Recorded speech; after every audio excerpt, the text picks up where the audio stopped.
میری چندا، میری شہزادی، تو نے مجھے پہچانا نہیں؟ وہ خوش آمدی بازاری لہجے میں اس کی بلائیں لے کر بولنے لگی۔ وہ جو کوئی بھی تھی، اس کے پورے سر کے بال سفید تھے جن کو ڈائی کروا کر رنگا گیا تھا۔ چہرے کے نقوش بتا رہے تھے کہ یہ عورت اپنی جوانی میں بڑی حسین رہی ہوگی۔ ہونٹ اس کے پان کی لالی سے رنگے ہوئے تھے۔ جیسے کچھ سوچ کر وہ چونکی۔ اس نے زرد بنارسی ساڑی میں اس وجود کو توجہ سے دیکھا۔ ان کے سارے انداز و اطوار انہیں کسی دوسری دنیا کا فرد ظاہر کر رہے تھے، اس دنیا کا جہاں کے گہرے تاریک اندھیروں سے اس کی ماں بڑی مشکل سے نکلی تھی۔ اب وہ عورت اسے انہی اندھیروں کے حوالے کرنے آ پہنچی تھی۔ نہیں، ایسا نہیں ہو سکتا۔ وہ شوق کی کیفیت میں جھٹکے سے پیچھے ہوئی تھی۔ میری چندا، آخر پہچان لیا نا تم نے ہمیں؟ وہ ایک ادا سے اس کے گال کو چھوتے ہوئے بولی تو اس نے نفرت سے ان کے ہاتھ کو جھٹکتے ہوئے کہا، آپ یقیناً نور جہاں بیگم ہے نا؟ اس کے طنز بھرے نفرت انگیز لہجے کو نظر انداز کرتے ہوئے خوشی سے کھلتے ہوئے بولی، ہاں بالکل، ہم تمہاری نانی ہیں اور بڑی مشکلوں کے بعد تمہیں پایا ہے۔ سکندر احمد نے تو کیے گئے وعدے کو ایسا نبھایا کہ تمہیں دوسرے ملک ہی لے گیا۔ ہم کتنا عرصہ تمہیں وہیں ڈھونڈتے رہے، پھر پتہ چلا کہ یہاں کاروبار اچھا ہوتا ہے تو یہاں چلے آئے۔ وہ تو بس ہمارے ایک خاص بندے نے سکندر احمد کو ڈھونڈ نکالا، پھر معلومات حاصل کر کے ہم تم تک پہنچے ہیں، اور تمہیں دیکھ کر تو دل کو ٹھنڈ سی پڑ گئی ہے نیلم۔ تم تو نیلم سے بھی زیادہ حسین اور رنگ روپ والی ہو۔ وہ اسے جانچتی نگاہوں سے تکتے ہوئے کہنے لگی، مجھے یہاں لانے کی کوئی خاص وجہ؟ علیزی کو اچھی طرح معلوم تھا کہ اب وہ اتنی آسانی سے ان کے چنگل سے نکلنے والی نہیں، اور وہ اسے اپنے ناپاک مقاصد کے لیے لے کر آئی ہوں گی جس سے فائدہ اٹھانے کے عرصے سے وہ خواب دیکھتی رہی تھی۔ بھائی، تم میری نواسی ہو اور میں چاہتی ہوں کہ جس کاروبار کو تمہاری ماں تباہ کر کے گئی تھی اسے تم آباد کرو۔ وہ مکار مسکراہٹ کے ساتھ بول رہی تھی۔ نہیں، یہ کبھی ممکن نہیں ہو سکتا، علیزی نے زہریلے لہجے میں ہٹ درمی سے جواب دیا۔ دیکھو چندا، دنیا میں کوئی کام ناممکن نہیں۔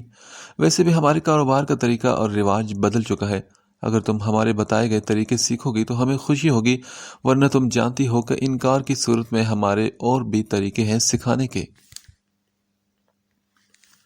دو ٹوک انداز میں وہ سختی سے اب کی بار بولی تھی۔ کیا کر لیں گے آپ؟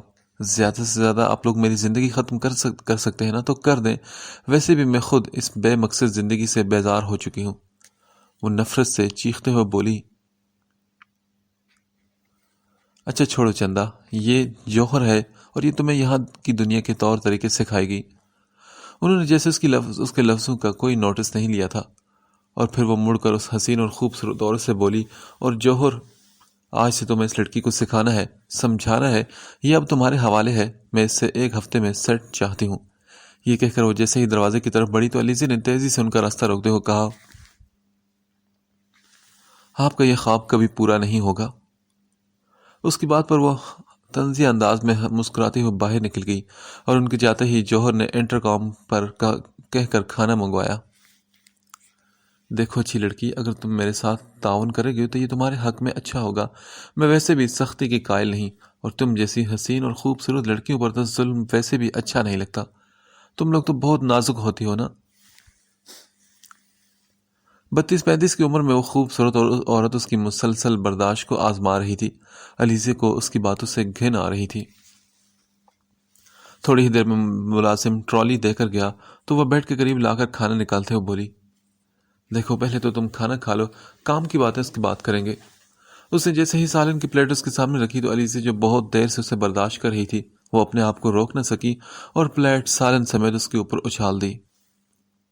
یو اسٹوپڈ، تم نے میرا سارا ڈریس خراب کر ڈالا۔ جوہر چیختی ہوئی اٹھ کھڑی ہوئی، پھر انٹرکام دبا کر نگار کو بلایا، اور اس کی آتے ہی خوں خواہ نظروں سے علیزے کو دیکھتی وہ باہر نکل گئی۔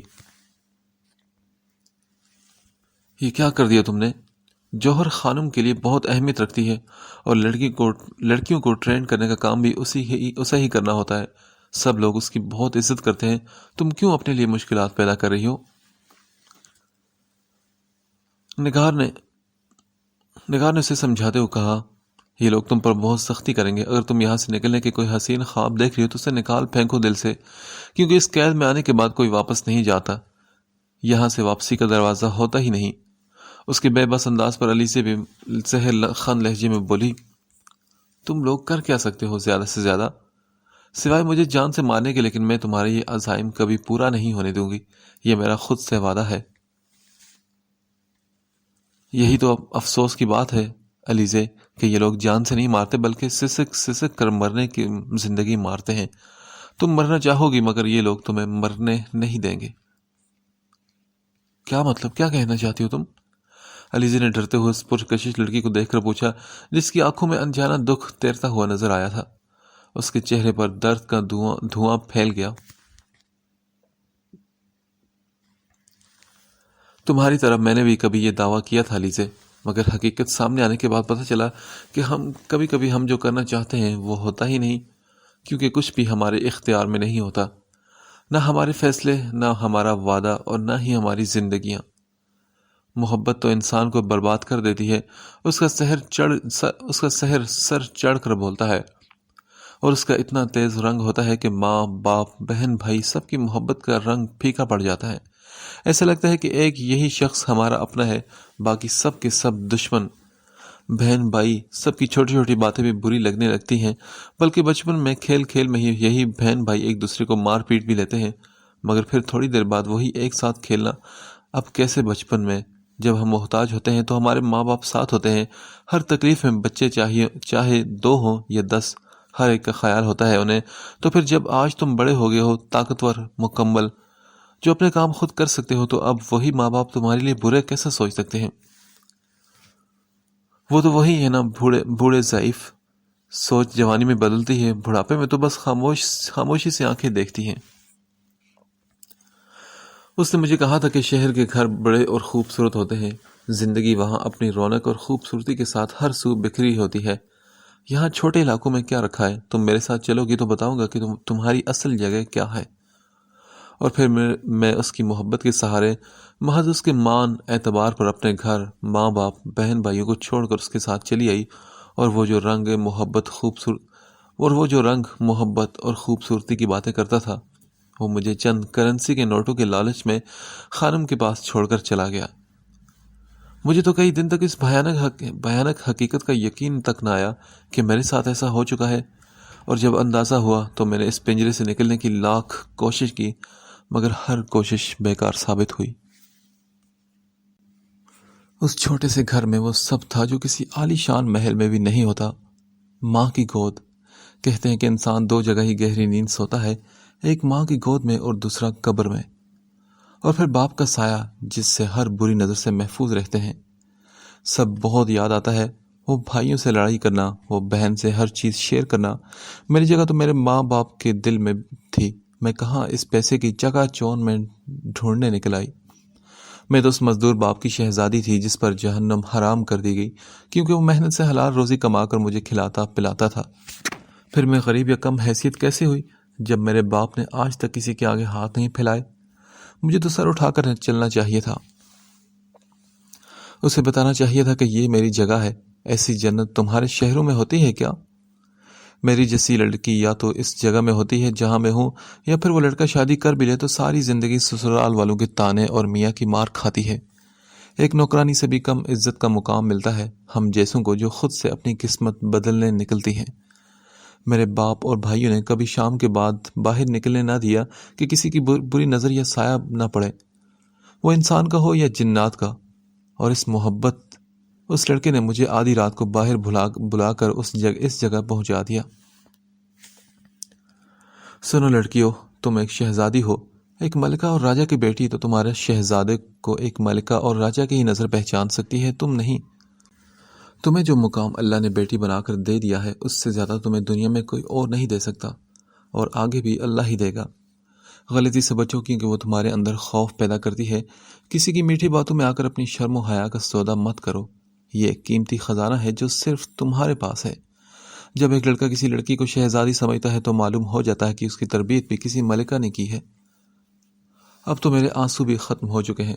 سمجھ نہیں آتا کہ خود پر رہوں یا مجھ جیسی اور لڑکیوں پر. نہ دنیا رہی نہ آخرت. وہ عجیب پاگلوں کی طرح بول رہی تھی۔ اور علیزے، یہ لوگ بہت ظالم ہیں، ابھی تم نے ان کا اصل روپ دیکھا ہی کہاں ہے۔ بولتے ہوئے اس کے لبوں پر ایک تلخ سی مسکراہٹ پھیل گئی تھی۔ اس لڑکی کی باتیں علیزے کو سہما رہی تھی۔ اس کے ساتھ کیا ہونے والا تھا؟ کیا وہ بھی اس لڑکی کی طرح مجبور اور بے بس کر دی جائے گی؟ کیا ایسا ہو سکتا تھا کہ تیمور علی خان کی بیٹی کی بولی لگے؟ اتنے باعزت، شریف، مہذب بندے کی بیٹی یوں سریعام بکے؟ نہیں، ایسا نہیں ہو سکتا۔ علیزے کانپ کر کھڑی ہوگی۔ اس کے پاس بس آخری راستہ موت کا ہی بچا تھا۔ صرف موت ہی اسے اس دلدل سے نجات دلا سکتی تھی۔ جو کچھ تم سوچ رہی ہو علیزے، تم اس پر عمل نہیں کر سکو گی۔ یہ لوگ تمہیں مرنے بھی نہیں دیں گے۔ اگر تم ان کی بات نہیں مانو گی تو یہ دوسرا راستہ اختیار کریں گے، اور وہ راستہ بہت تکلیف والا ہوگا۔ تم از خود اس تکلیف دہ راستے کی وجہ سے ان کی بات ماننے پر مجبور ہو جاؤ گی۔ نہیں، میں ایسا کبھی نہیں کروں گی۔ وہ بھی سخت ہٹ درمی سے بولی۔ تم ایسا ضرور کرو گی کیونکہ تمہیں اپنی عزت جان سے زیادہ پیاری ہوگی، ورنہ ہر نیا چہرہ تمہاری خوابگاہ کا مہمان بنے گا۔ اس کے شفاف و سرد الفاظوں پر وہ اپنی جگہ کانپ گئی۔ تو کیا تم میری مدد نہیں کر سکتی؟ علیزے کے ٹوٹے شکستہ انداز پر وہ بولی۔ جو اپنی مدد نہ کر سکی وہ تمہیں کیسے بچا سکتی ہے؟ اس نے مڑ کر علیزے کو دیکھا اور پھر روم سے باہر نکل گئی۔ روم کا دروازہ ایک بار پھر لاک ہو چکا تھا۔ علیزے بے جان ہو کر وہیں کارپیٹ پر گر گئی۔ اب کیا ہوگا؟ کیا مجھے اپنی باقی زندگی اسی قید خانے کے اندھیروں میں بھٹکتے ہوئے گزارنی ہوگی؟ علیزے سوچ سوچ کر پاگل ہو رہی تھی، مگر اسے کوئی بھی حل نظر نہیں آ رہا تھا۔ اور یہ سب کچھ بابا جان آپ کی وجہ سے ہوا۔ آپ نے ماضی میں اپنے خون کو نہ ٹھکرایا ہوتا تو میں اس جگہ ذلیل نہ ہوتی۔ اب کا خون اس طرح بے مول نہ ہو رہا ہوتا۔ جو زندگی میں کبھی روئی نہیں تھی، اب اس کی آنکھوں سے آنسو ٹوٹ کر گرنے لگے اپنی بے بسی پر۔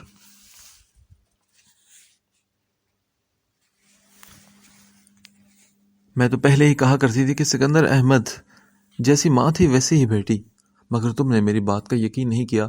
اب دیکھ لیا نا نتیجہ، مل دی نا کالک تمہارے چہرے پر اس نے۔ نصرت بیگم طنزیہ انداز میں بولی۔ کیسی عورت تھی جو ایک مری ہوئی کو بھی نہیں چھوڑتی تھی برا کہنے سے۔ بس کریں، میرے زخموں کو اور مت کرے دیں۔ مجھے اب بھی یقین نہیں کہ علیزے ایسے ہو سکتی ہے۔ وہ بے یقینی اور دکھ سے بولے۔ نہ جانے کس حال میں ہوگی میری بیٹی۔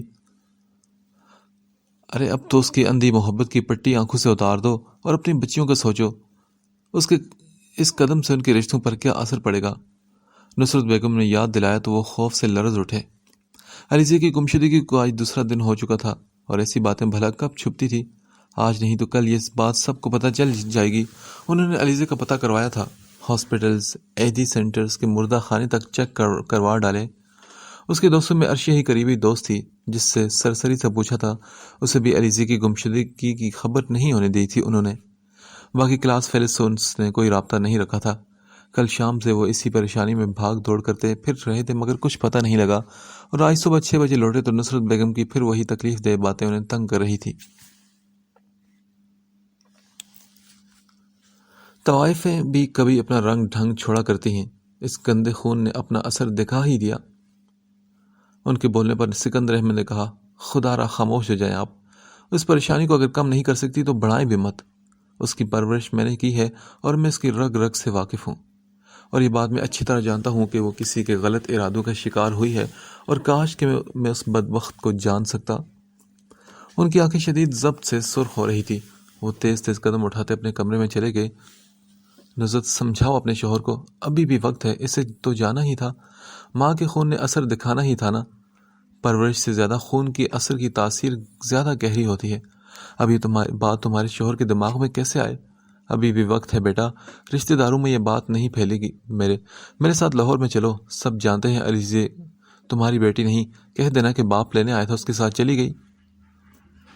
سوچ لو، اگر یہ بات پھیل گئی نا تو جانتی ہو نا کہ تمہارے اپنی بیٹیوں کا مستقبل علیزے کی لگائی ہوئی آگ میں جل کر ختم ہو جائے گا۔ نکاح ہو چکا ہے شفا کا، اگر یہ ٹوٹ گیا تو وہ رشتے کے انتظار میں گھر بیٹھے بوڑھی ہو جائے گی۔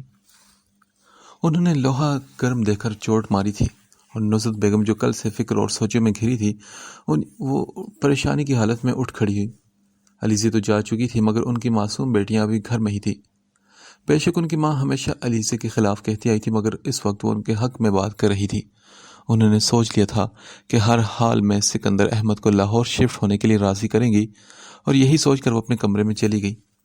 دوسری طرف شفا اور تحریم علیزے کے بارے میں سوچ رہی تھی۔ اتنے سال بعد علیزے کی اصل حقیقت پتہ چلی تھی ان دونوں کو، مگر پھر بھی وہ یہ بات ماننے کو تیار نہیں تھی کہ علیزے کسی اور کے ساتھ بھاگی ہے۔ وائٹ شلوار سوٹ میں بلیک، ہزاروں پاؤنڈ کی لیدر کی جیکٹ پہنے، 6 فٹ سے نکلتا قد، سفید ورزشی جسم، کالی گہری آنکھیں، کھڑی مغرور ناک اور کالے گھنے سیاہ چمکدار بال کشادہ پیشانی پر بکھرے اسے اور خوبصورت بنا رہے تھے۔ ٹانگ پر ٹانگ رکھے صوفے پر بیٹھا وہ کسی کا بے چینی سے انتظار کر رہا تھا۔ آج کی تیاری بھی کچھ خاص تھی۔ ہاتھ میں پکڑے گلاس سے گونڈ گھونٹ وہ ڈرنک پی رہا تھا۔ اچانک روم کا دروازہ کھول کر ایک گارڈ گھبرایا اور اندر داخل ہوا اور اسے مخاطب کیا۔ سر، میم کو کوئی اور کڈنیپ کر کے لے گیا ہے۔ ہم نے ان کا پیچھا کیا مگر ان لوگوں نے ہماری گاڑی پر فائرنگ شروع کر دی۔ وہ لوگ تعداد میں زیادہ اور پروفیشنل لوگ تھے۔ یہ اطلاع پہنچاتے ہوئے اس آدمی کی آواز خوف سے کانپ رہی تھی۔ دونوں ملازموں کے چہرے پر خوف صاف نظر آ رہا تھا۔ وہ جانتے تھے کہ ان کا باس کبھی بھی غلطی معاف نہیں کرتا۔ کیا بکواس کرے ہو تم؟ وہ دھاڑتا اٹھ کھڑا ہوا اور گارڈز کو گریبان سے پکڑ کر بری طرح پیٹنے لگا۔ کسی کام کے نہیں ہو تم لوگ، سب مفت کی روٹیاں توڑتے ہو، سب کے سب۔ ایک ایک گولی مار دوں گا اگر 2 گھنٹے کے اندر اندر مجھے وہ اپنے پاس نہیں ملی۔ آگ لگا دوں گا اس دنیا کو، اور اب دفع ہو جاؤ، اس کا پتہ لگائے بغیر مجھے اپنی شکل مت دکھانا۔ زیغم یار خان بھوکے شیر کی طرح کمرے میں ادھر سے ادھر چکر لگانے لگا۔ اس کی پریشانی حد سے زیادہ ہو چکی تھی۔ ایک ہی جھٹکے میں اس کا سارا نشہ دور ہو چکا تھا۔ شام سے رات اور رات سے اب صبح ہونے والی تھی۔ رات کے 3 بج رہے تھے۔ نہ تو وہ خود سے سکون بیٹھا تھا اور نہ ہی کسی کو بیٹھنے دیا۔ ہر جگہ سے ناکام ہو کر ابھی وہ گھر آیا تھا، وہ بھی دلاور کے زبردستی لانے پر، ورنہ اس کا پوری رات سڑک پر ہی گزارنے کا ارادہ تھا۔ جیسے علیزے اس کے پاس خود چلی آئے گی۔ اسے سمجھ نہیں آ رہا تھا کہ ایسا کون آ گیا جس کی پہنچ زیغم یار خان سے بھی بہت دور کی ہے۔ دل میں عجیب و غریب طرح کے وسوسے آ رہے تھے جن کی وجہ سے اسے سانس لینے میں بھی دشواری ہو رہی تھی۔ اس وقت وہ خود کو بے بسی کی انتہا پر محسوس کر رہا تھا۔ ایک ہی سوچ دل اور دماغ پر سوار تھی کہ علیزے کے ساتھ کچھ غلط نہ ہو جائے۔ اسی وقت دلاور کے موبائل پر کال آئی جو اس کے خاص آدمی کی تھی۔ وہ خانم بائی کے بندے تھے اور انہوں نے ہی علیزے کو کڈنیپ کیا ہے۔ اس وقت وہ خانم بائی کی لال کوٹھی میں اس کی قید میں ہے۔ وہ دلاور اور زیدی کا خاص بندہ تھا۔ اس کی خبر جھوٹی نہیں ہو سکتی تھی۔ دلاور اس کے ماموں کا بیٹا تھا اور بچپن سے ہی ہر اچھے برے کام میں اس کا ساتھ دیتا تھا۔ غصے سے کچھ نہیں ہوگا، اب کیا کرنا ہے یہ بتاؤ۔ زیغم خان غصے میں اپنی ریوالور لے کر باہر نکلا تھا تو دلاور خان نے اس کو پکڑ کر سمجھانے والے انداز میں بتایا۔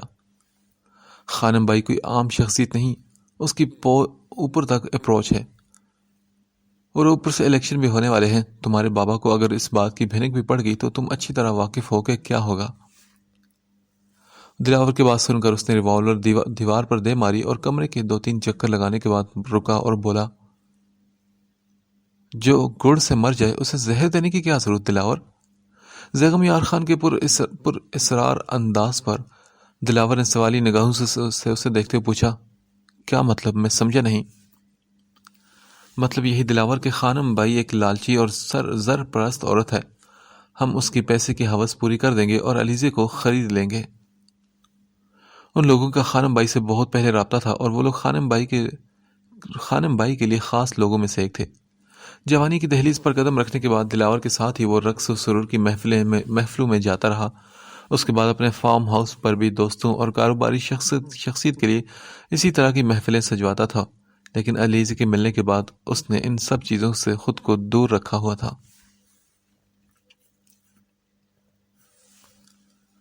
شادی کی تیاریاں شروع ہو چکی تھی۔ بازاروں کے چکر لگ رہے تھے جن میں سب سے آگے آریان تھا۔ ایسا لگ رہا تھا کہ اسے آکسفورڈ سے پڑھنے کا خواب نہیں بلکہ دولہا بننے کا خواب پورا ہونے والا ہے۔ ادھر عرشیہ ہر بات علیزے کو بتانے کے لیے کل سے اس کا فون ٹرائی کر رہی تھی مگر اس کا موبائل بند جا رہا تھا۔ گھر کا فون بھی آج بند تھا۔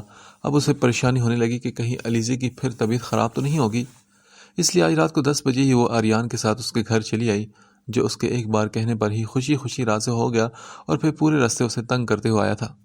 مگر ان کے گھر کو اندھیرے میں ڈوبا دیکھ کر عرشیہ کو حیرت ہوئی۔ یہ سب لوگ کہاں گئے آریان؟ مجھے تو بہت گھبراہٹ ہو رہی ہے، کہیں اسے لاک لگا کر تو نہیں گئے، اور علیزے کا فون بھی تو نہیں لگ رہا۔ اچھا عرشی تم گھبراؤ مت، میں فون کرتا ہوں، پوچھتا ہوں۔ گھر کو لاک بھی نہیں لگا ہوا ہے، شاید لائٹ میں کوئی پرابلم ہوگی۔ آریان نے عرشیہ کو گاڑی میں بیٹھنے کا بول کر خود بیل بجائی تو اندر سے کسی عورت کے بولنے کی آواز آئی اور پھر گیٹ کھل گیا۔ السلام علیکم آنٹی، ہم علیزے سے ملنے آئے ہیں۔ لو بھائی، ایک عاشق کے ساتھ بھاگی تو دوسرا عاشق گھر تک چلا آیا۔ ان کی بات سن کر آریان تو ہکا بکا رہ گیا اور پھر دوسرے ہی پل اس کی رنگت میں سرخی دوڑ گئی۔ ایکسکیوز می محترمہ، آپ کو یقیناً کوئی غلط فہمی ہو رہی ہے، آریان تلخی سے کہتے ہوئے عرشیہ کو آگے کرنے لگا۔ آنٹی یہ میں ہوں، علیزے سے ملنے آئی ہوں۔ عرشیہ نے سمجھا کہ شاید وہ آریان کو سامنے پا کر روڈ بیہیو کر رہی ہیں، اس لیے نصرت بیگم کی اس نے غلط فہمی دور کرنا چاہی۔ ویسے بھی انہیں تو علیزے کے بارے میں زہر اگلنے کا بہانہ چاہیے تھا۔ میں اچھی طرح جانتی ہوں، جیسی وہ خود تھی ویسے ہی اس کی فرینڈز بھی ہوں گی، خوب باپ کا نام روشن کرتی ہیں، آدھی رات کو لڑکوں کے ساتھ گھوم رہی ہیں، اور ایک وہ ہے تو نہ جانے اپنے کس عاشق کے ساتھ بھاگ گئی، میرے داماد کے منہ پر کالک مل کر۔ نصرت بیگم کڑواہٹ بھرے لہجے میں بولی۔ آج ان کو عرشیہ کو بھی سنانے کا موقع مل گیا تھا جو کب سے دل میں لیے بیٹھی تھی۔ آریان نے ذرا سی آنکھیں بند کیے بغور نصرت بیگم کو دیکھا۔ اس کی چھٹی حص اسے اشارہ دے رہی تھی کہ یہ بکواس نصرت بیگم جان بوجھ کر رہی ہیں۔ اس کی رگیں غصے سے تن گئی۔ کیا آپ کو تمیز نہیں بات کرنے کی؟ کیا فضول بول رہی ہیں آپ؟ عرشی نے کپ کپاتے لہجے میں کہا۔ اور علیزے کہاں ہے؟ اسے کیا ہوا ہے؟ بتائیں مجھے۔ ارے واہ، کیا دیدہ دلیری ہے بھائی، میں تو کہتی ہوں بے حیائی کی بھی تو حد ہے۔ ایک تو ایسا کام کیا اپنی دوست کے ساتھ اور اب معصوم بن کر ہم سے پوچھنے آ گئی۔ ان کی بات سن کر آریان غصے میں آگے بڑھا۔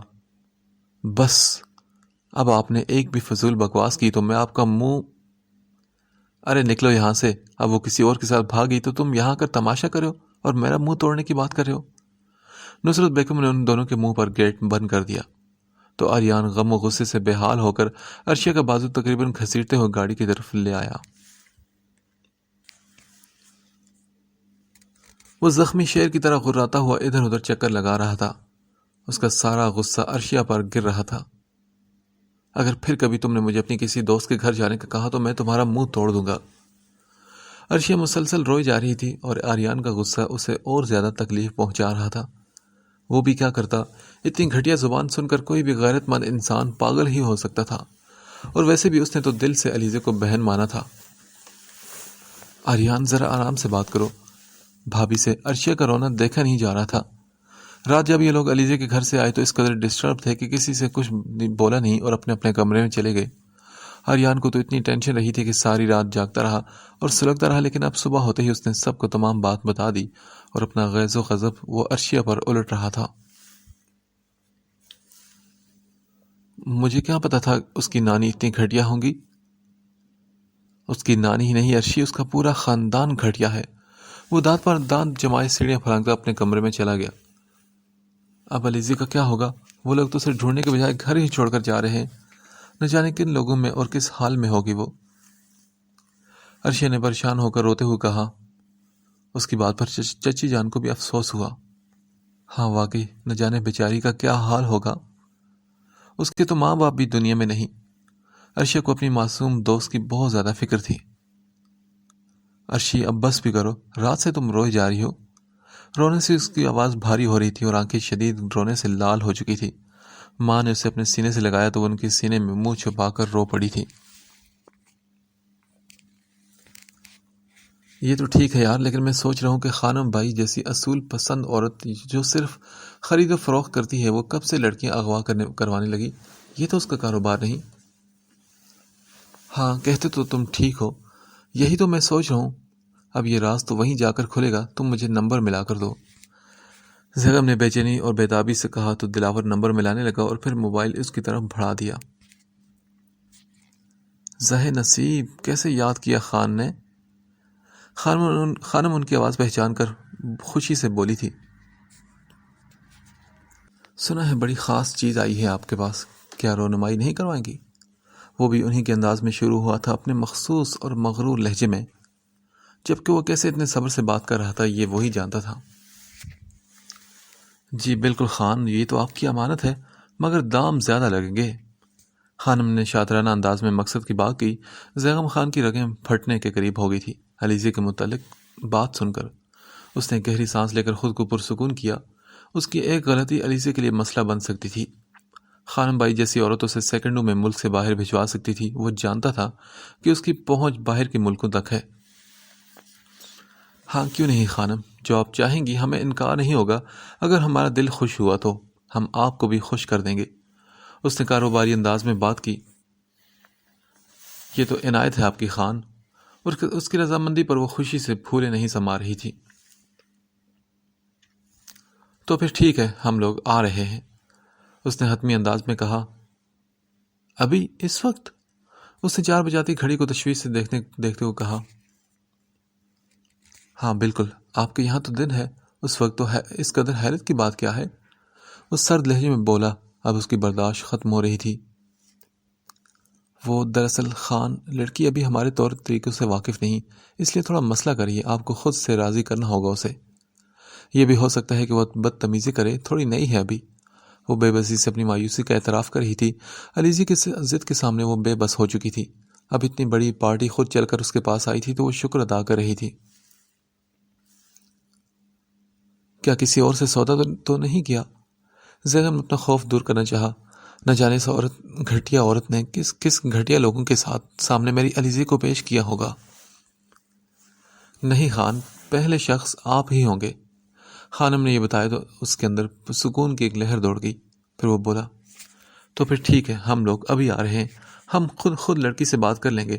اگر وہ راضی نہ ہوئی تو ہم انکار نہ ہوگا، اور اگر اس نے انکار کیا تو جو تم چاہو گی وہی ہوگا۔ زیغم نے 2 ٹوک لہجے میں بات ختم کی اور اس کے موبائل آف کرتے ہی دلاور سے بولا، یار کیا وہ تمہارے ساتھ آنے پر راضی ہو جائیں گی؟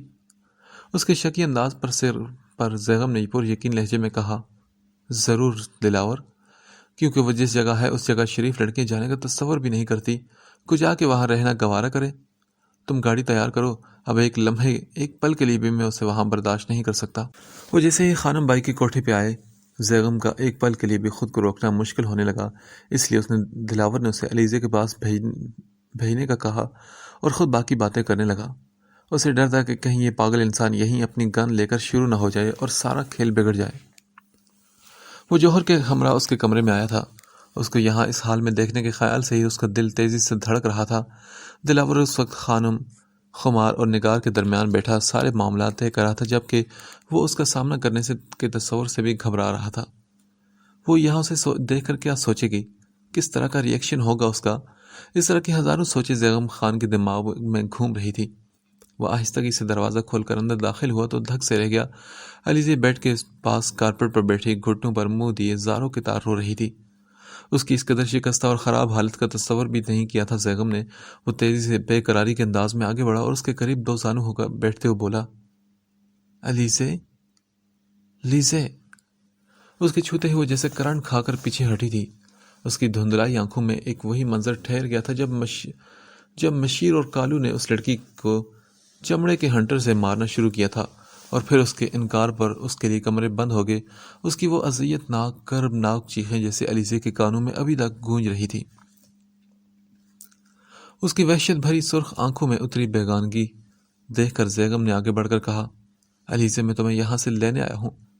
زیغم کی آواز اور لفظوں سے جیسے پہچان کے رنگ اس کی آنکھوں میں اترے، پھر اس کے لمس نے اس کے احساسات کو زندہ کیا۔ علیزے نے بے اختیار اس کا بازو مضبوطی سے پکڑ لیا۔ مجھے یہاں سے لے چلو زیغم، یہ لوگ بہت ظالم ہیں، پلیز مجھے ان سے بچا لو۔ وہ سختی اور مضبوطی سے اسے تھامے ہوئے تھی۔ ہاں لیزے، میں تمہیں لینے آیا ہوں، مجھے بتاؤ تم ٹھیک ہو نا؟ وہ جھک کر اس سے بولا تھا۔ ان لوگوں نے تمہیں کچھ کہا تو نہیں نا؟ کوئی تکلیف تو نہیں پہنچائی تمہیں؟ زیغم کے پوچھنے پر علیزے نے آنسو دوپٹے سے صاف کرتے ہوئے انکار میں سر ہلایا۔ ٹھیک ہے، پھر میں ابھی آتا ہوں۔ وہ جیسے ہی اٹھ کھڑا ہوا تو علیزی نے 1 سیکنڈ سے بھی پہلے اس کا بازو پکڑ لیا۔ تم کہاں جا رہے ہو؟ اس کی آنکھوں میں خوف اور خدشات محسوس کر کے وہ مسکرا دیا۔ اسے صحیح سلامت دیکھ کر وہ پرسکون ہو گیا تھا۔ تم رکو، میں خانم سے بات کر کے آتا ہوں تاکہ تمہیں یہاں سے لے جا سکوں۔ اس کے ہاتھ کو تھپ تھپا کر وہ باہر نکل گیا تو علیزے پریشانی کی کیفیت میں کمرے میں یہاں سے وہاں ٹہلنے لگی۔ وہ کیا بات کرے گا ان سے؟ کیا وہ اتنی آسانی سے اسے جانے دیں گی؟ لاتعداد سوچی نے اس کے دماغ کو اپنی لپیٹ میں لے لیا تھا۔ اس کی سرخ آنکھیں رت جگہ کی کہانی سنا رہی تھی۔ اس کا چہرہ مرجھایا ہوا تھا۔ نہ جانے کب سے اس نے کھانا کھایا یا نہیں کھایا تھا۔ عجیب سے ہولیے میں پریشان زلفیں اس کے شانوں پر بکھری تھی۔ سیٹ کی بیگ سے سر ٹکائے ہوش و حواس سے بیگانہ پڑی تھی۔ زیغم اسے بڑے پیار سے دیکھ رہا تھا۔ گاڑی تک آتے آتے وہ بے ہوش ہو کر زیغم کی بازو میں جھول گئی تھی۔ خانم کی کوٹھی پر اس نے پوری رات جا کر گزاری تھی۔ کل صبح سے اس نے روٹی کا ایک ٹکڑا نہیں کھایا تھا۔ اس کی ضد اور ہٹ دری میں دیکھ کر خانم نے زیغم کے ہاتھوں اس کا سودا زیغم خان کی شرط کے مطابق کیا تھا۔ زیغم خان نے اسی وقت چیک کاٹ کے خانم کے حوالے کیا اور علیزے کے سامنے شادی کی شرط رکھی تھی۔ وہ جانتا تھا کہ ویسے علیزے کبھی اسے شادی کے لیے نہیں مانے گی اور وہ خانم بائی کو بھی دیکھنا چاہتا تھا کہ آئندہ وہ علیزے پر بری نظر نہ رکھے کہ وہ اب زیغم یار خان کی بیوی اور اس کی عزت ہے۔ علیزے کے سامنے تو کوئی رستہ نہیں بچا تھا، اس لیے اس نے خاموشی کے ساتھ زیغم یار خان کی بات مان لی اور اس کے رضامند ہوتے ہی زیغم نے اسی وقت اپنے کچھ قریبی دوستوں کو بلایا اور نکاح خان کا انتظام کر لیا۔ یہ سب اتنی جلدی ہوا کہ حقیقت کے بجائے ایک خواب سا محسوس ہو رہا تھا۔ علیزے نے صرف خانم بائی سے پیچھا چھڑانے کے لیے یہ شرط منظور کی اور دوسرا اپنے ماموں کے سامنے کسی بھی الزام سے بچنے کے لیے اور لوگوں کا منہ بند کرنے کے لیے اس نے اس شخص کا ساتھ قبول کیا۔ اگر عام حالات میں وہ یہ آفر کرتا تو وہ کبھی قبول نہ کرتی، مگر اب حالات نے اسے مجبور اور بے بس کر دیا تھا۔ زیغم اسے لے کر اپنے وائٹ ہاؤس میں آ گیا تھا جہاں اس کے دوستوں اور دلاور نے اس کے کمرے کی سجاوٹ کروا لی تھی، مگر وہ چاہتا تھا کہ علیزی تھوڑی نارمل ہو جائے، اپنے گھر والوں سے مل لے، پھر اسے اپنے کمرے میں لے کر جائے گا۔ ڈاکٹر اسے چیک کرنے کے بعد نیند کا انجیکشن دے کر گیا تھا۔ اب دوپہر 2 بجے کے قریب علیزی کی آنکھ کھلی تھی اور اس کے ہوش میں آنے کے بعد اس کی ایک ہی رٹ تھی کہ اسے اپنے گھر جانا ہے۔ وہ کوئی بات سننے کو تیار نہیں تھی۔ اچھا تم تھوڑا سا کھانا کھا لو، فریش ہو جاؤ، پھر چلتے ہیں نا۔ ڈائننگ ٹیبل پر اس کے سامنے بیٹھا اسے کھانے پر مجبور کر رہا تھا۔ وہ ابھی بھی کل والے ہولیے میں تھی، اس نے صرف ہاتھ منہ دھوئے تھے۔ وہ گاڑی میں خاموش کسی پتھر کے مجسمے کی طرح ونڈو اسکرین سے باہر نہ جانے کیا ڈھونڈ رہی تھی۔ اس کی آنکھوں میں وحشت کی سرخی نے زیغم کو کچھ بھی کہنے سے باز رکھا تھا۔ روشنیاں بکھیرتا تحریم لاج خلاف توقع اندھیرے میں ڈوبا نظر آ رہا تھا اور علیزی بے یقینی سے گاڑی سے باہر نکل آئی تھی۔ یہ سب لوگ کہاں گئے؟ علیزی کے چہرے پر ہوائیاں اڑ رہی تھی۔ زیغم نے دوسرے بنگلے کی بیل بجا کر معلوم کرنا چاہا۔ اس کی گاڑی اور شیر خان تھوڑی دور کھڑے تھے۔ علیزی کی حالت کی وجہ سے اس نے انہیں ساتھ رکھنا مناسب نہ لگا۔ جی آج صبح ہی یہ لوگ یہاں سے چلے گئے، کہاں گئے یہ ہمیں نہیں معلوم۔ ساتھ والے گھر کے لڑکے نے کندھے اچکا کر لا علمی کا اظہار کیا تو زیغم نے گھر کے پاس کھڑی علیزے کا دھواں دار چہرہ دیکھا۔ جسٹ ریلیکس علیزے، آؤ کسی اور سے پوچھ لیتے ہیں۔ اس نے علیزے کو دونوں کندھوں سے پکڑ کر تسلی دینی چاہی اور اسے ساتھ لے کر سامنے والے گیلانی صاحب کے بنگلے کی بیل بجائی۔ ارے علیزے تم؟ وہ اسے دیکھ کر حیرت سے بولے تو علیزے نے کہا انکل وہ ماموں لوگ کہاں ہیں؟ بیٹا کچھ بتا کر تو نہیں گئے؟ اچانک ہی ان کا جانا ہو گیا تھا۔ یہاں تو یہ بات پھیلی ہے کہ تم خدا نہ خواستہ گھر سے کہیں بھاگ گئی اور اس ذلت اور رسوائی سے بچنے کے لیے انہوں نے یہ قدم اٹھایا ہے۔ ویسے تم اتنے دن سے کہاں تھی؟ انہوں نے سوالیہ چپتی نظروں سے دیکھتے ہوئے پوچھا۔ کچھ لوگ ہوتے ہیں جو دوسروں کی بے بسی کا فائدہ اٹھاتے ہیں۔ علیزے کے ہونٹ کانپے اور جسم کا سارا خون چہرے پر آ گیا۔ وہ دھندلائی آنکھوں کے ساتھ مڑی تو وہ آدمی بڑبڑاتے ہوئے گیٹ بند کر کے اندر کی طرف بڑھ گیا۔ اتنے دن گل چھڑے اور آتی پھرتی رہی اور اب آگے کہ ماموں کہاں ہیں؟ ان کے سخت اور ذہن میں بھجے الفاظ علیزے کی سماعت میں کہرام مچا رہے تھے، جبکہ زیغم کا چہرہ غصے کی شدت سے سرخ ہو گیا تھا۔ ابھی وہ آگے بڑھ کر اس آدمی کا دماغ ٹھیک کر دیتا، تبھی علیزے نے مڑ کر علیزے کو دیکھا جو تیزی سے اپنے گیٹ کی طرف بڑھ رہی تھی، اور پھر دیکھتے ہی دیکھتے اس نے گیٹ کو پریشانی کی کیفیت میں ہاتھوں سے پیٹنا شروع کر دیا۔ ماموں دروازہ کھولیں پلیز، ماموں دیکھیں میں آ گئی ہوں۔ وہ جو اپنے اندر اٹھتے طوفان پر بند باندھتی آئی تھی، اب جیسے اس کی ساری برداشت ختم ہو چکی تھی۔ اس کی تمام احتیاطی تدابیر ضائع ہو گئی تھی۔ اس کا صبر ریزہ ریزہ ہو کر آنکھوں کے اس راستے بہہ نکلا تھا۔ وہ عجیب پاگلوں کی طرح بول رہی تھی، یہ کیا کریے تم علیزے؟ زیغن مجھ سے پیچھے سے تھام کر روکنا چاہا۔ تحریم دروازہ کھولو، دیکھو میں آ گئی ہوں۔ میرا تم لوگوں کے سوا اس دنیا میں کوئی نہیں۔ مجھے یوں بے آسرا تو مت کرو، مجھے یوں دنیا میں تنہا تو مت چھوڑو تم لوگ۔ اس نے زخم کو پیچھے دھکیلتے ہوئے جنون اور دیوانگی کی کیفیت میں چیختے ہوئے کہا، اور پھر وہیں دو زانو ہو کر بری طرح رونے لگی۔ علیزے ٹیک اٹ ایزی، میں ہوں نا تمہارے ساتھ۔ زیغم نے روتے ہوئے علیزے کو بازو سے تھام کر اٹھایا تھا۔ تم کون لگتے ہو میرے؟ جب میرے اپنوں نے میرا ساتھ چھوڑ دیا تو تم کون ہوتے ہو؟ تم بھی دنیا کی جھوٹی باتوں پر یقین کر لو اور جاؤ یہاں سے، مجھے کسی کی ضرورت نہیں۔ اس نے اپنی ہتھیلی سے اپنی سرخ آنکھوں کو رگڑتے ہوئے کہا، اس مضبوط رشتے کو تو بھول گئی تھی جو اس کی مکمل رضامندی کے ساتھ ان کے درمیان قائم ہوا تھا۔ علیزے دیکھو، تمہیں اس وقت ذہنی شوق پہنچا ہے۔ تمہیں ایک مخلص اور ہمدرد دوست کی ضرورت ہے، جس کے کندھے پر سر رکھ کر تم اپنے دکھ اور آنسو بہا سکو۔ پلیز علیزے میرے ساتھ چلو۔ وہ بہت نرمی سے کہتا اسے ایک بازو کے حصار میں لے کر گاڑی تک آیا، اور پھر اسے بٹھا کر ڈور لاک کرنے کے بعد شیر خان سے بولا، یہ جو آدمی اندر گیا ہے اسے بتاؤ کہ اس نے زیغم یار خان کی بیوی کے بارے میں فضول بکواس کی اور اس کا انجام کیا ہوتا ہے۔ یہ کہہ کر سن گلاسز آنکھوں پر چڑھا کر دوسری طرف آ کر اس نے اپنی سیٹ سنبھالی۔ اس کا رخ اب وائٹ ہاؤس کی طرف تھا۔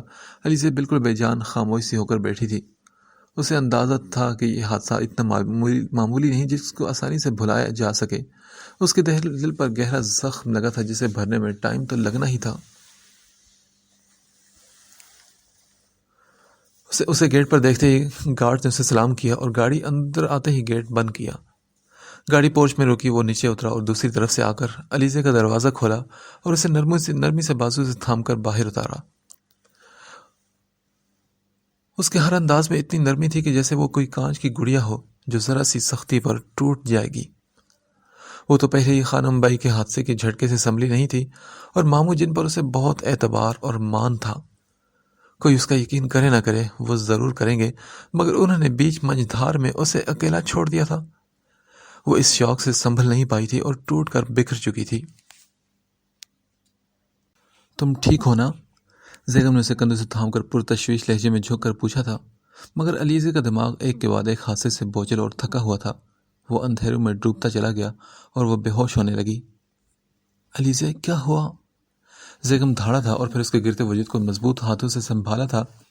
اس نے آہستگی سے اور نرمی سے اس کے کومل وجود کو اٹھایا اور پھر اپنے بیڈ روم میں چلا آیا۔ دلاور اور اس کے باقی دوستوں نے تھوڑے سے وقت میں ہی کمرے کو سجوا دیا تھا۔ گلاب کی معطر مہک نے اس بوجھل حواس پر اچھا اثر ڈالا تھا۔ اس کے اندر ہلچل سی مچ گئی، مگر وہ اپنے جذبات کو سلاتا اسے لے کر بیڈ کی طرف بڑھا اور نرمی سے جھک کر اسے بیڈ پر لٹا دیا۔ اس وقت اسے صرف اور صرف ذہنی سکون کی ضرورت تھی۔ پھر اس نے ڈاکٹر کو بلایا، جس نے اسے چیک کرنے کے بعد شدید شوق کی وجہ سے کہا کہ یہ بے ہوش ہو گئی ہیں، انہیں ٹینشن سے دور رکھا جائے اور اٹھتے ہی انہیں کھانا کھلائیں۔ میں ڈرپ لگا دیتا ہوں اور آپ ایک نرس بھی رکھ لیں ان کے لیے، انہیں ذہنی سکون کے لیے انجیکشن اور ٹریٹمنٹ کی ضرورت ہوگی۔ ڈاکٹر کے جانے کے بعد زیغم نے آگے بڑھ کر اس پر کمفرٹر درست کیا۔ اس کی پلکیں ابھی تک گیلی ہو رہی تھی اور دراز گھنیری پلکیں جو اوپر کو مڑی ہوئی تھی اس کے حسن میں اضافہ کرتی تھی۔ زیغم خان کو تو بہت دکھ ہو رہا تھا۔ علیزے کو غم زدہ دیکھ کر اس کے دل پر بڑے زور کی ضرب پڑی تھی۔ وہ اس کے ساتھ اٹیچ دوسرے کمرے میں چلا آیا اور کھڑکی میں کھڑے ہو کر سگریٹ لگا لی۔ میں اپنی محبت سے تمہارے تمام دکھ درد دور کر ڈالوں گا علیزے۔ جو ناانصافیاں آج تک تمہارے ساتھ ہوئی ہیں، میں تمہیں تمہارا جائز حق دلوا کر رہوں گا۔ اب سے تم اکیلی نہیں، تمہارے ہر دکھ غم میں تمہارے ساتھ ہوں۔ زیغم خان نے خود سے وعدہ کیا تھا۔ علیزے کی آنکھ کھلی تو اس نے حیران نظروں سے اس اجنبی کمرے کو دیکھا جس کی آرائش اور سجاوٹ دیکھنے سے تعلق رکھتی تھی۔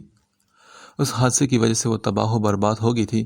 اس کے اپنے سے چھوٹ گئے، ذلت اور رسوائی اس کا مقدر بن گئی اور وہ شخص اپنی فتح کا جشن منانا چاہتا تھا۔ اس کا دل اور دماغ جیسے سلوک اٹھا تھا یہ سوچ کر اس نے وحشت سے گلاب موتی کی لڑیوں کو نوچ ڈالا، بیڈ کی چادر پر بکھری گلاب کی پتیوں کو چادر سمیت کارپٹ پر پھینک دیا اس کا وجود غصے سے کانپ رہا تھا۔ ماموں نے مجھے چھوڑ دیا، ماما مجھے چھوڑ کر چلی گئی، تو اتنا سب کچھ ہونے کے بعد میں زندہ کیوں بچ گئی؟ مجھے بھی تو مر جانا چاہیے تھا نا، میں زندہ نہیں رہنا چاہتی۔ اب بیڈ پر لیٹی ہوئی یہ سب سوچ رہی تھی کہ جب ایک نرس اس کے روم میں آئی۔ ہیلو میم، آپ کی دوائی کا ٹائم ہو چکا ہے۔ نرس کی آواز پر اس نے سر اٹھا کر دیکھا۔ نرس بیڈ کے پاس حیران و پریشان اس کی دوائیاں لے کر کھڑی تھی۔ علیزی کی نیلی آنکھوں میں سرخی کے ساتھ وحشتیں پھیلی تھی، اس کا سر چہرے پر پسینہ تھا۔ میم، آپ کی دوائی کا ٹائم ہو گیا ہے، نرس نے اسے کہا تو وہ بولی، نہیں چاہیے مجھے دوائی، مجھے زندگی میں نہیں چاہیے، مجھے زندہ نہیں رہنا۔ اس نے بے دردی سے ہاتھ میں لگی ڈرپ نوچ کر پھینک دی۔ نرس جو پہلے ہی حیران پریشان کھڑی تھی، اس کے ہاتھ سے ٹرے چھین کے سامنے دیوار پر دے ماری۔ میں زندہ نہیں رہنا چاہتی، سمجھی تم؟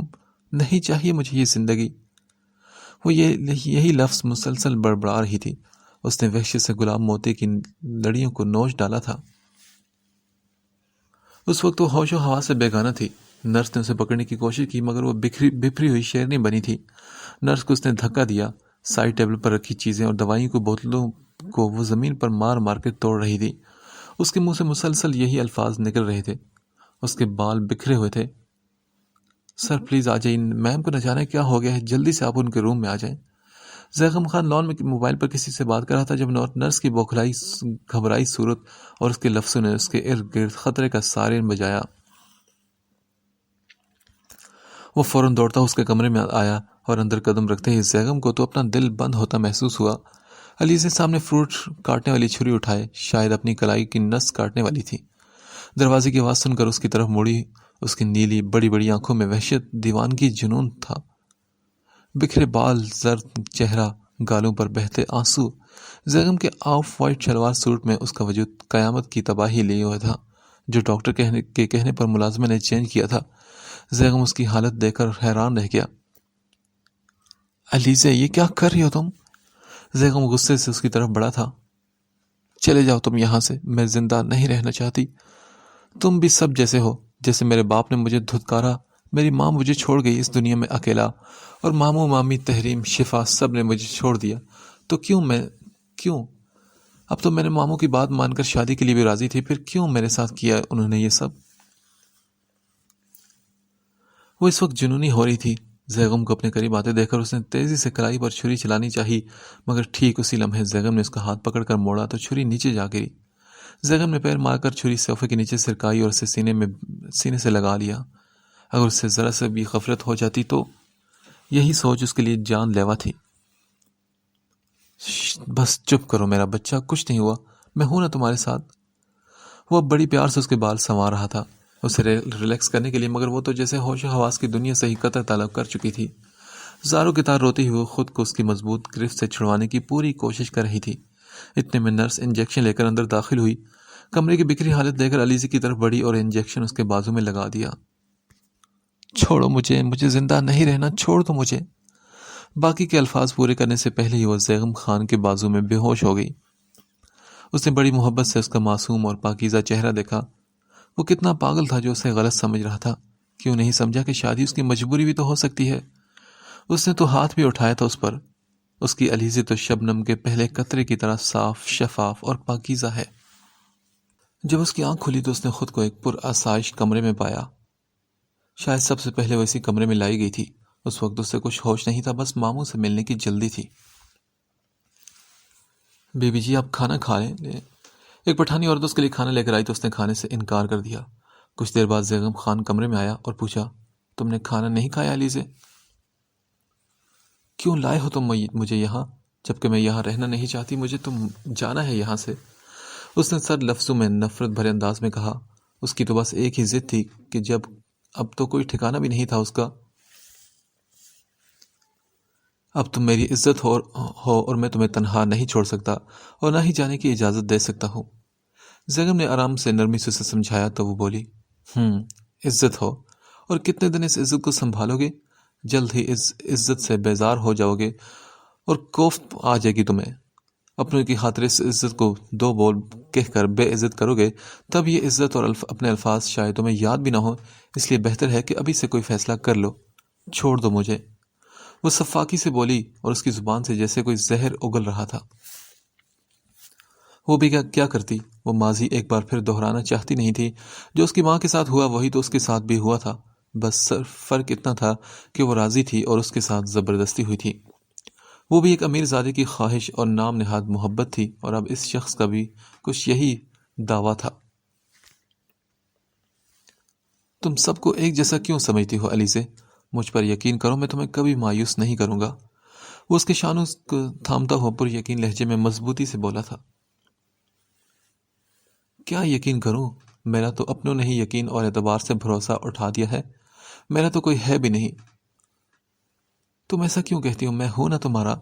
اس نے علیزے کو اپنے قریب کیا تو وہ بولی، نہیں چاہیے مجھے تمہارا عارضی سہارا۔ وہ اسے خود سے دور دھکیلتے پیچھے ہوئی تو زیغم خان کو اس کا یوں پیچھے کرنا بہت برا لگا، مگر پھر بھی وہ برداشت کر گیا۔ اچھا ٹھیک ہے، تم غصہ مت کرو، میں آفس جا رہا ہوں، تم اتنے میں ناشتہ کر لو، باقی باتیں بعد میں ہوتی ہیں۔ اسے آہستگی سے سر تھپتھپا کر وہ بولا، اس کی ذہنیت کو کیفیت کو سمجھتے ہوئے نرمی سے بولا، اور ڈاکٹر کے کہنے کے مطابق کسی بھی طرح کا ڈپریشن اسے وہ نہیں دیکھ سکتا تھا، کیونکہ اسے نروس بریک ڈاؤن ہو سکتا تھا۔ میں نے کہا نا مجھے تم سے کوئی بات نہیں کرنی، میں یہاں رہنا ہی نہیں چاہتی۔ علیزے پھر تلخی سے بولی، ہاں میں جانتا ہوں، مگر افسوس کہ میں تمہیں اکیلا چھوڑ نہیں سکتا۔ پہلے تم میری محبت تھی، مگر اب میری عزت ہو۔ وہ بھی سرد مہری سے بولا۔ وہ اس علیزے سے کس قدر مختلف لگ رہی تھی جو اسے خانم بائی کی کوئی کوٹھے پر نظر آئی تھی۔ کتنے دن اس عزت کو اس سرائے کا مہمان بناؤ گے؟ 1 سال، 2 سال، یا پھر چند مہینے؟ علیزے پھر نفرت سے بولی تھی۔ Shut up, I said just shut up. وہ سختی سے اس کے شانوں کو پکڑ کر دھاڑا تھا، پھر جھنجھلاتا وہ مڑ کر دروازے سے باہر نکل گیا۔ کوئی بھید نہیں کہ اس کا ہاتھ اٹھ جاتا۔ باہر آ کر اس نے دیوار پر 2-3 پنچ مار کر اپنا غصہ کم کرنا چاہا، اور زیغم کے جانے کے 5 منٹ بعد ہی ایک 15-16 سالہ لڑکی، خوبصورت سی لڑکی، اس کے کمرے میں آ گئی۔ بیوی صاحب آپ ناشتہ کر لیں، صاحب ہم کو بولا ہے آپ کا خیال رکھیں۔ وہ لڑکی بھی پٹھانی تھی اور اسی لب و لہجے میں بات کر رہی تھی۔ لے جاؤ یہ سب، مجھے ناشتے کی ضرورت نہیں۔ اس نے اپنے اندر سے اٹھتی اسمیل کو دیکھتے ہوئے کہا، مجھے ابھی بس شاور لینا ہے، اور پھر مڑ کر وہ وارڈروب کی طرف بڑھ گئی۔ پریس شدہ کپڑے ترتیب سے ہینگر میں سیٹ تھے۔ اس نے پرسوچ نظروں سے دیکھتے ہوئے براؤن شلوار سوٹ نکالا، جس کے ساتھ بلیک خوبصورت سا ویسٹ کوٹ تھا۔ اس نے کوٹ چھوڑ کر سوٹ نکالا۔ زیغم کا سوٹ اس پر بے شک بے حد ڈھیلا اور بڑا رہتا، مگر اسے پہننا مجبوری تھی، اس لیے کہ اس کی نفاست پسند طبیعت پر یہ لباس گراں گزر رہا تھا جو 2 دن پرانا ہو چکا تھا۔ وہ نہا کر فریش ہوئی تو وہی ملازمہ ناشتہ لے آئی۔ بی بی ہم ناشتہ کر لو نا، ورنہ خان ہم سے ناراض ہوگا۔ اس کی ڈری سہمی صورت پر وہ نرمی سے بولی، کیا نام ہے تمہارا؟ جی ہمارا گلجان نام ہے۔ یہاں ہم اپنے بابا کے ساتھ ملازمت کرتا، وہاں گاؤں میں ہمارا ماں ہے، چھوٹی بہن ہے۔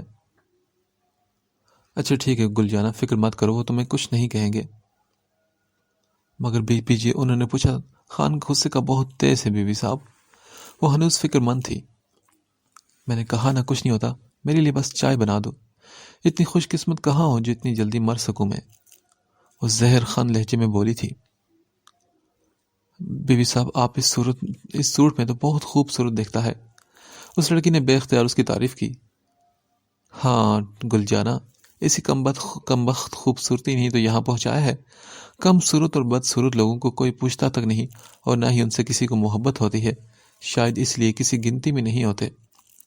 وہ تلخی سے مسلسل سوچ رہی تھی، اس پہلو پر غور نہیں کر رہی تھی کہ ہمیشہ انسان خوبصورتی کو سراہتا اور پسند کرتا ہے، مگر محبت خوبصورتی کو دیکھ کر نہیں ہوتی۔